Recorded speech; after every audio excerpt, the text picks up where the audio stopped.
Corona के बाद विश्व प्रसिद्ध कैलाश मानसरोवर यात्रा एक बार फिर से शुरू होने जा रही है। भारत और चीन सरकार की बातचीत के बाद यात्रा को हरी झंडी मिली है और इस बार कैलाश मानसरोवर यात्रा किस तरह होगी, क्या कुछ खास व्यवस्था रहने वाली है, आइए इस रिपोर्ट से समझिए। 30 जून से विश्व प्रसिद्ध कैलाश मानसरोवर यात्रा की शुरुआत होने जा रही है। उत्तराखंड के पिथौरागढ़ जिले के धारचूला और सिक्किम के नाथुला से यात्रा की शुरुआत होगी और इस यात्रा को लेकर तीर्थ यात्रियों में खासा उत्साह देखने को मिल रहा है, क्योंकि कोविड के 5 साल बाद यात्रा शुरू होने जा रही है। दरअसल कोविड महामारी और भारत चीन सीमा पर पैदा हुए तनाव के कारण कैलाश मानसरोवर यात्रा को साल 2020 में रोक दिया गया था। खासतौर पर गलवान घाटी में हुई झड़प के बाद दोनों देशों के बीच रिश्तों में खटास आ गई थी, जिसके चलते यात्रा स्थगित कर दी गई थी। लेकिन अब 5 साल के लंबे इंतजार के बाद कैलाश मानसरोवर यात्रा फिर से शुरू होने जा रही है। भारत सरकार के विदेश मंत्रालय, कुमाऊं मंडल विकास निगम और आईटीबीपी के सहयोग से इस यात्रा को आयोजित किया जा रहा है। खास बात यह है कि लिपुलेख तक सड़क बन जाने से इस बार कैलाश यात्रियों को पैदल नहीं चलना पड़ेगा। धारचूला से पूरी यात्रा वाहन से ही तय कर सकेंगे। इस साल 700 से अधिक यात्रियों को हिंदू के इस पावन तीर्थ स्थल पर यात्रा का सौभाग्य मिलेगा। कुल 15 जत्थे भेजे जाएंगे। पहले 50-50 यात्रियों के 5 जत्थे, उसके बाद 50-50 यात्रियों के 10 जत्थों को मानसरोवर जाने की इजाजत मिलेगी। 30 जून को कैलाश मानसरोवर यात्रा का पहला जत्था दिल्ली पहुंचेगा। 1 जुलाई को पासपोर्ट और वीजा की कार्यवाही के साथ ही दिल्ली में यात्रियों का मेडिकल चेकअप होगा। 2 जुलाई को आईटीबीपी अस्पताल में यात्रियों का मेडिकल चेकअप किया जाएगा। 3 जुलाई को विदेश मंत्रालय की ब्रीफिंग फॉरेन एक्सचेंज और कुमाऊं मंडल विकास निगम का शुल्क जमा होगा। 4 जुलाई को यात्री दिल्ली से उत्तराखंड के लिए टनकपुर पहुंचेंगे। 5 जुलाई को यात्री टनकपुर से धारचूला पहुंचेंगे। 6 जुलाई को यात्री धारचूला से गुंजी पहुंचेंगे और 6 और 7 जुलाई को यात्री गुंजी में ही रात्रि प्रवास करेंगे और उसके बाद 8 जुलाई को यात्री गुंजी से नाभी डांग के लिए प्रस्थान करेंगे और इसके साथ ही यात्रा की शुरुआत होगी। आईटीबीपी नॉर्दर्न फ्रंट के आईजी संजय गुंजियाल ने बताया कि 30 जून को कैलाश यात्री सबसे पहले दिल्ली पहुंचेंगे। दिल्ली से अपने पासपोर्ट और वीजा की कार्यवाही करने के बाद मेडिकल जांच के बाद यात्री उत्तराखंड के लिए रवाना होंगे। उत्तराखंड में यात्रा का पहला जत्था 4 जुलाई को दिल्ली से टनकपुर पहुंचेगा। इसके साथ ही कैलाश मानसरोवर यात्रा इस बार अल्मोड़ा से होकर जाने के बजाय टनकपुर से ही शुरू होगी।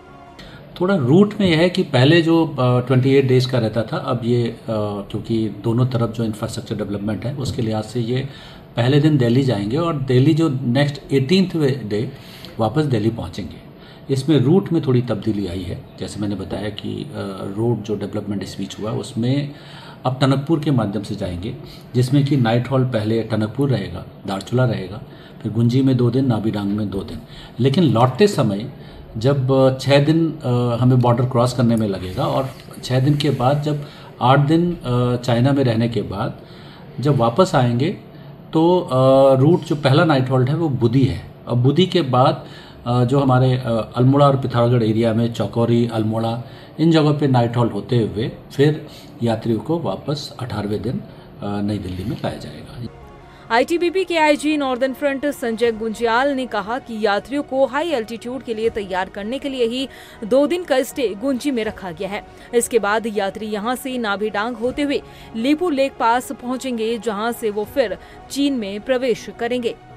तो जो इम्पोर्टेंट चीज़ है कि पैदल के बजाय क्योंकि बाय रोड सीधे पहुंचेंगे तो ऐसे में एक्लिमेटाइजेशन एक बहुत बड़ा मुद्दा हो सकता था। लेकिन उसके लिए भी जिस तरह से योजना बनाई गई है कि गुंजी में ही जो लगभग 3000 मीटर से ज़्यादा हाइट पे है, वहाँ 2 दिन का नाइट हॉल्ट है और उस दौरान एक्लिमेटाइज किया जाएगा और उसके बाद जो नेक्स्ट लेवल ऑफ एक्लिमेटाइजेशन है वो नाभी डांग में है।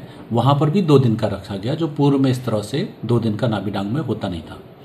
और उस दौरान मेडिकल चेकअप आईटीबीपी के जो मेडिकल टीम है, डॉक्टर्स है, वो अलग से नियुक्त किए जाएंगे, उनके द्वारा देखा जाएगा।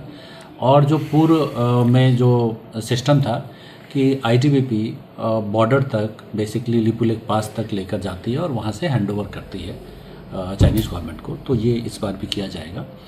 आपको बता दें कि कैलाश मानसरोवर यात्रा पहले 22 से 25 दिन की यात्रा हुआ करती थी, लेकिन अब ये यात्रा 18 दिन में ही पूरी होगी। यात्रियों की सुरक्षा के लिए जगह जगह आईटीबीपी तैनात रहेगी। भारत चीन बॉर्डर पर आईटीबीपी के द्वारा ही यात्रियों को पूरी सुरक्षा दी जाती है।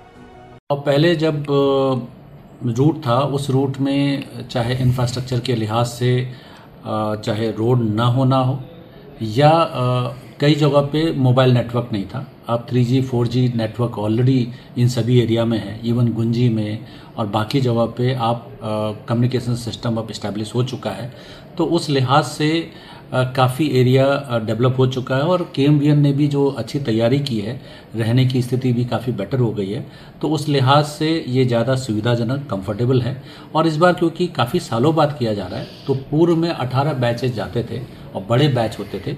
इस बार इनिशियल स्टेज में MEA के द्वारा इसमें 5 बैचेस का ही प्लान किया है और 4 जुलाई से ये स्टार्ट किया जाएगा।